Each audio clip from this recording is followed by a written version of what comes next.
ఓం శ్రీ మాత్రే నమః. ఛానల్లోకి స్వాగతమండి. తులా రాశి వారికి అదృష్ట సమయం వచ్చేసింది. ఎంతో కాలంగా మీరు ఎదురు చూస్తున్న 10 శుభవార్తలను వినబోతున్నారు. ఆగస్టు 8 పౌర్ణమి తరువాత ఈ శుభవార్తలు మీ జీవితంలో ఆనందాన్ని తీసుకువస్తాయి. మరి 8వ తేదీ తర్వాత ఈ రాశివారు వినబోతున్న ఆ శుభవార్తలేంటి? ఈ శుభవార్తలు వినటానికి ముందు మీరు ఎటువంటి ప్రవర్తన కలిగి ఉండాలి? ఎవరితో మీరు జాగ్రత్తగా ఉండాలి? అలాగే ఏ దేవతారాధన చేయాలి అనే అంశాలతో పాటుగా ఈ రాశివారి గురించి కొన్ని ఆసక్తికరమైన విషయాలను ఈ వీడియోలో మనం వివరంగా తెలుసుకుందాం. కానీ అంతకంటే ముందుగా మీరు కనుక మన ఛానల్ని ఇప్పటి వరకు సబ్స్క్రైబ్ చేసుకోకపోతే సబ్స్క్రైబ్ చేసుకుని పక్కనే ఉన్న బెల్ ఐకాన్ నొక్కి ఆల్ సెలెక్ట్ చేసుకుంటే మేము ఇలాంటి వీడియోస్ అప్లోడ్ చేయగానే ముందుగా మీకు నోటిఫికేషన్ వస్తుంది. అలాగే వీడియోని ఎక్కడా కూడా స్కిప్ చేయకుండా చివరి వరకు చూస్తేనే మేము ఏం చెబుతున్నామో మీకు పూర్తిగా అర్థమవుతుంది. ఇక వివరాల్లోకి వెళ్ళిపోతే మిగిలిన రాశులన్నింటికంటే కూడా ఈ రాశి వారిని చాలా ప్రత్యేకమైన వారుగా జ్యోతిష్య శాస్త్రంలో చెప్పబడి ఉంది. మరి ఈ రాశివారు ఎందుకంత ప్రత్యేకమంటే వీరికున్నటువంటి సహాయం చేసే గుణం, కార్యదీక్షత, కార్యదక్షత, సమయపాలన వంటి అనేక అంశాలను కలిగి ఉండటం వల్ల ఈ రాశివారు అందరికంటే ప్రత్యేకమైన వారుగా చెప్పొచ్చు. అయితే ఈ రాశివారు ఈ సమయంలో జాగ్రత్తగా ఉండాలి. ఈ సమయంలో మీరు చేయవలసిన పనేంటంటే ముఖ్యంగా మీరు ఎటువంటి పరిస్థితుల్లోనైనా మౌనంగా ఉండటానికి ప్రయత్నించండి. ఇలా కనుక మీరు కొద్దిగా ఓర్పు పట్టి మౌనంగా ఉన్నట్లయితే ఇప్పటిదాకా మీరెవ్వరూ వినని 10 శుభవార్తలు మీరు వింటారని చెప్పటంలో ఎటువంటి సందేహం లేదు. అయితే మీ ముందు నవ్వుతూ మాట్లాడే కొందరు వ్యక్తులు వెనక నుండి మీ నాశనం కోరుకుంటున్నారు. వారెవరు అనే విషయం ఈ వీడియో చివరి వరకు చూస్తే మీకు అర్థమవుతుంది. ముఖ్యంగా 3 వ్యక్తులు మీ జీవితంలో మీరు పైకి ఎదగకూడదని మీ నాశనాన్ని కోరుకుంటూ ఉన్నారు. ఆ 3 వ్యక్తుల్లో 2 స్త్రీలు, 1 పురుషుడు మీ శత్రువులతో చేరి మీ శత్రువులకి అనుకూలంగా ప్రవర్తిస్తూ మీ నాశనాన్ని కోరుకుంటున్నారు.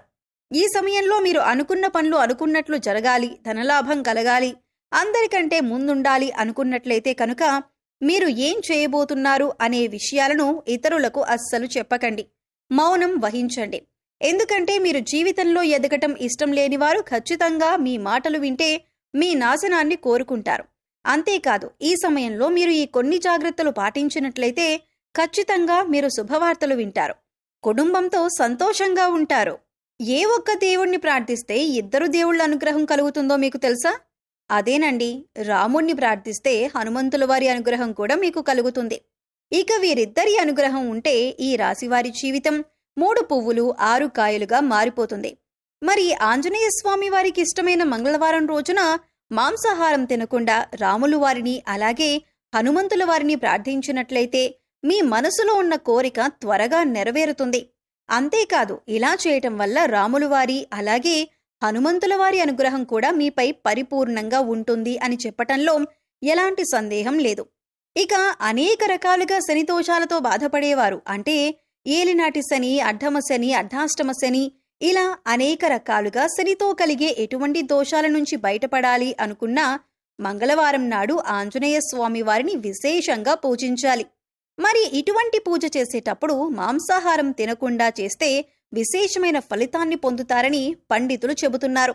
ముఖ్యంగా ఉదయాన్నే, అంటే భోజనం చేయటానికి ముందే పూజ ముగించుకుంటే మంచిదని తెలియజేస్తున్నారు. ఈ వీడియోని మీరు చివరి వరకు చూస్తేనే మీరు చేయకూడని తప్పులతో పాటుగా ఏ వ్యక్తులతో మీరు దూరంగా ఉండాలి అనే అంశాలు మీకు వివరంగా తెలుస్తాయి. అలాగే వీడియో నచ్చితే లైక్ చేసి మన ఛానల్ని సబ్స్క్రైబ్ చేసుకోవటం మర్చిపోకండి. ఇక 2వ తప్పు మీరు చేయకూడనిదేంటి అంటే మీరు కోపాన్ని అదుపులో ఉంచుకోవాలి. అలాగే కోపంలో ఉన్నప్పుడు ఎదుటివారిని ఎంత మాట పడితే అంత మాట అనకూడదు. అలాగే ఎదుటివారిని దూషించకూడదు. ముఖ్యంగా మీ దగ్గర లేని వ్యక్తి గురించి ఎదుటివారితో నెగిటివ్గా చెప్పకూడదు. అలాగే వాడకూడని పదాలు వాడుతూ ఎదుటివారిని దూషించటం కూడా మానుకోవాలి. ఎప్పుడైతే మీరు వాడకూడని పదాలు వాడతారో అది ఇంట్లో కానీ, మీరు పనిచేసే సంస్థలో కానీ, ఇరుగు పొరుగు వారితో కానీ ఎక్కడైనా సరే ఇటువంటి పదాలు వాడినప్పుడు లక్ష్మీదేవికి ఆగ్రహం కలుగుతుంది. మిమ్మల్ని వదిలి వెళ్ళిపోతుంది. అప్పుడు మీరు పేదరికం అనుభవించవలసి వస్తుంది. ప్రత్యేకించి ఈ సమయంలో మౌనంగా ఉండాలి. ఈ జాగ్రత్తలు తీసుకుంటే కనుక ఈ రాశివారు ఈ సమయంలో శుభవార్తలను ఖచ్చితంగా వింటారు. మీరు అనుకున్న పనుల్లో విజయాన్ని కూడా సాధిస్తారు. మిమ్మల్ని ఎవరైనా రెచ్చగొట్టినా సరే, అనకూడని మాటలని మిమ్మల్ని ఆవేశపరిచినా కూడా మీరు ఈ సమయంలో మౌనంగా ఉండటం వల్ల అనేక ప్రయోజనాలను పొందుతారు అనటంలో ఎలాంటి సందేహం లేదు. కొద్దిగా ఓర్పు వహించినట్లయితే కనుక జీవితంలో మీరు శుభవార్తలను వింటారు. అంతేకాదు, మీరు జాగ్రత్తగా ఉండవలసిన ఇంకొక అంశం ఏమిటంటే, అందరినీ నమ్మి మీరు డబ్బుగా అప్పు ఇచ్చినట్లయితే కనుక మీకు డబ్బు తిరిగి వచ్చే అవకాశాలు చాలా తక్కువగా ఉంటాయి. ఈ విషయాన్ని మీరు గమనించాలి.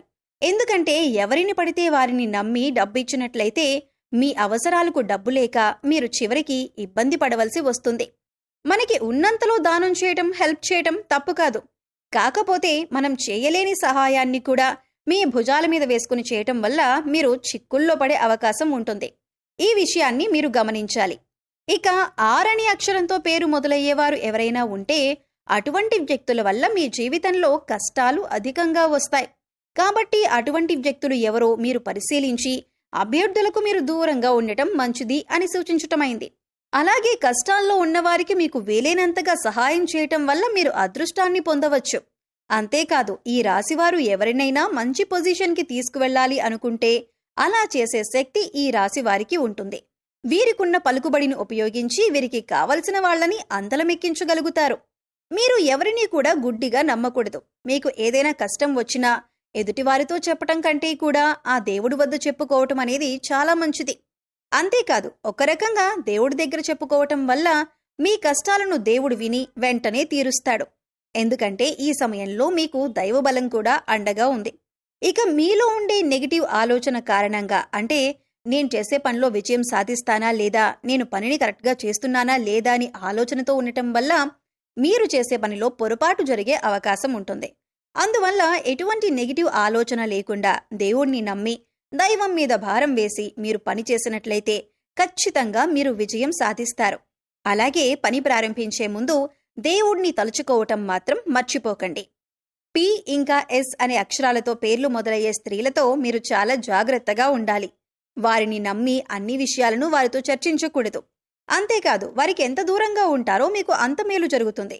అలాగే 6 అనే అక్షరంతో పేరు మొదలయ్యే మగవారితో కూడా ఈ రాశివారు దూరంగా ఉండాలి. ఎందుకంటే ఈ ఇద్దరు స్త్రీలు ఇంకా పురుషుడు మీ నాశనాన్ని కోరుకునే వారిలో ఉండే అవకాశం ఉంది. ముందు చెప్పుకున్న విధంగా ఈ అక్షరాలతో పేర్లు మొదలయ్యే ఇద్దరు స్త్రీలు అలాగే ఒక పురుషుడితో మీరు చాలా జాగ్రత్తగా ఉంటే మీ జీవితంలో మీరు ముందుకు వెళతారు. అలాగే మరిన్ని యోగవంతమైన ఫలితాలను పొందటానికి ఈ సమయంలో మీరు చేసుకోవలసిన దేవతారాధన చూసుకున్నట్లయితే, గురువారం నాడు దత్తాత్రేయ దక్షిణామూర్తి వంటి గురుస్వరూపాల ఆలయాన్ని దర్శనం చేసుకోండి. మాస శివరాత్రి రోజున శివుడికి అభిషేకం చేయించుకోండి. అలాగే సోమవారం నాడు శివుడికి విశేషంగా పూజ చేసుకున్నట్లయితే జీవితంలో ఉన్నతిని పొందుతారు. సో చూశారు కదండి, ఈ రాశివారు ఈ సమయంలో ఏ విషయాల్లో జాగ్రత్తగా ఉండాలి. చూశారు కదండి, తులారాశివారు ఈ సమయంలో ఏ విషయాల్లో జాగ్రత్తలు తీసుకోవాలి. అలాగే ఆగస్టు 8 పౌర్ణమి తర్వాత మీరు ఎటువంటి శుభవార్తలు వినబోతున్నారు, అలాగే ఈ సమయంలో మీరు ఏ వ్యక్తులతో జాగ్రత్తగా ఉండాలి అనే అంశాలతో పాటుగా ఈ సమయంలో మీరు చేసుకోవలసిన దేవతారాధన గురించి ఈ వీడియోలో మనం వివరంగా తెలుసుకున్నాం కదా. ఈ వీడియో మీకు నచ్చినట్లయితే లైక్ చేయండి. మీ ఫ్రెండ్స్ అండ్ ఫ్యామిలీ మెంబర్స్లో తులారాశివారు ఉంటే వారితో ఈ వీడియోని షేర్ చేసుకోండి.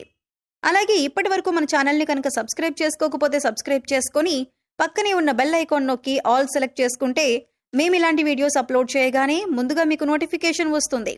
మరో చక్కటి వీడియోతో మళ్ళీ కలుద్దామండి. ఓం శ్రీ మాత్రే నమః.